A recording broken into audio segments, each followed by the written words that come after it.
Okay, here we go. Over the past weekend, I put a new, just about everything I get a hold of. I still got to replace these little clips. I didn't get those yet. But I replaced the radiator.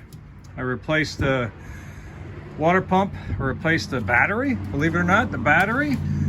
Even replaced the alternator. When I figure, it's got 120-some thousand miles on it. It's a Toyota Tacoma 2015. It should last a lot longer than that. So I'm replacing a lot of the parts that you know, sooner or later going to go bad. So I figured I'd do that. One of the things though, when I replaced the radiator, it's an automatic transmission.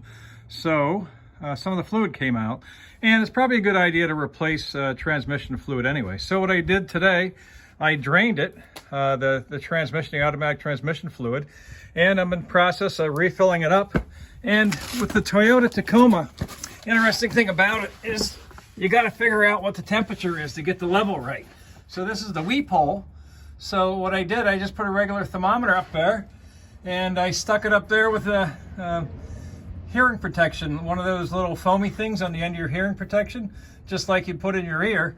So I got that thing hanging up in there, and I'm just gonna warm the truck up. When it hits 100 degrees, I'll pull that out and drain any excess out. So let me get the thing up to temperature, and I'll pull that thing out. It's right now at 62 degrees. Okay, you can see it's going up slowly.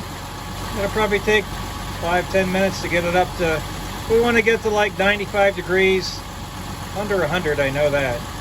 So anyway, it's getting there. It didn't fly out. It's not leaking around there, so I'll come back when it's about 95. It's getting warmer, 74.8. 75. Okay, here we're coming up to 96.5 degrees, and I'll pull it there.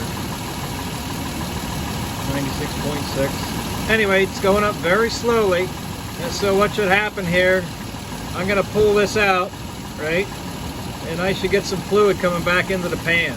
If you don't get fluid, add some more. But you should get fluid coming back into the pan. Then I'll put the overflow back in there, and I should be good. So let's see what happens.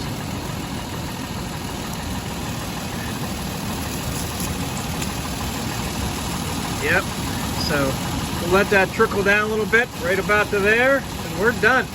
Hope you like this idea of checking your transmission temperature. It's been fun. Bye.